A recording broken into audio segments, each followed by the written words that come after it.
ইয়াতকৈ ভয়াবহ কি হ'ব পাৰে? খুদ স্বাস্থ্যকৰ্মীয়ে ছাত্ৰৰ মূৰত ঢালিলে এচিড।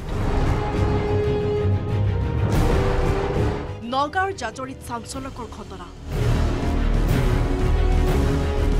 দলংঘাট মহাত্মা গান্ধী আদৰ্শ চিকিৎসালয়ত চিকিৎসা কৰিবলৈ যোৱা জাজৰিৰ আব্দুল ইলহাম ৰহমান নামৰ ছাত্ৰগৰাকী দুৰ্ঘটনাত পতিত হৈ মূৰত গুৰুতৰভাৱে আঘাতপ্ৰাপ্ত হৈছিল।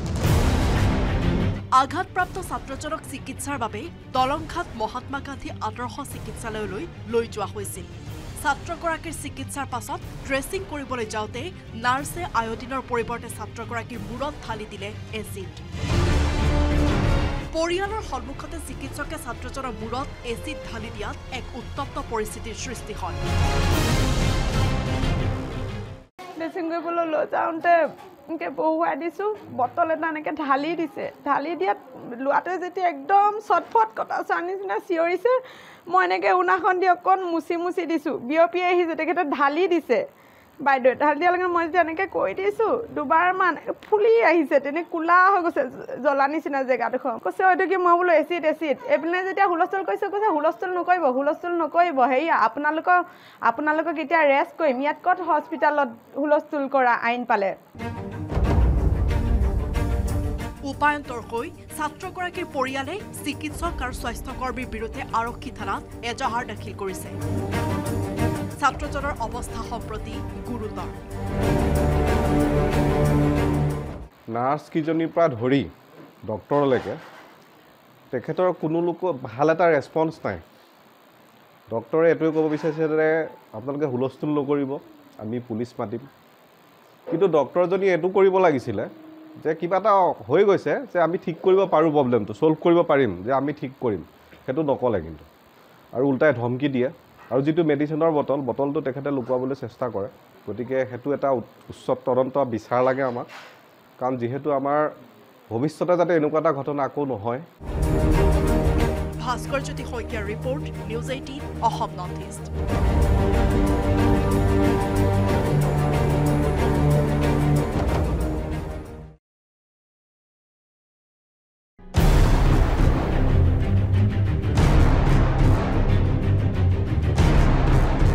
ইয়াতকৈ ভয়াবহ কি হ'ব পাৰে?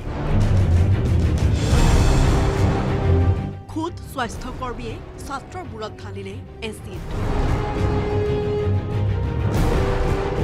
নগাঁৱৰ জাজৰিত চাঞ্চল্যকৰ ঘটনা। দলংঘাট মহাত্মা গান্ধী আদৰ্শ চিকিৎসালয়ত চিকিৎসা কৰিবলৈ যোৱা জাজৰিৰ আব্দুল ইলহাম ৰহমান নামৰ ছাত্ৰগৰাকী দুৰ্ঘটনাত পতিত হৈ মূৰত গুৰুতৰভাৱে আঘাতপ্ৰাপ্ত হৈছিল।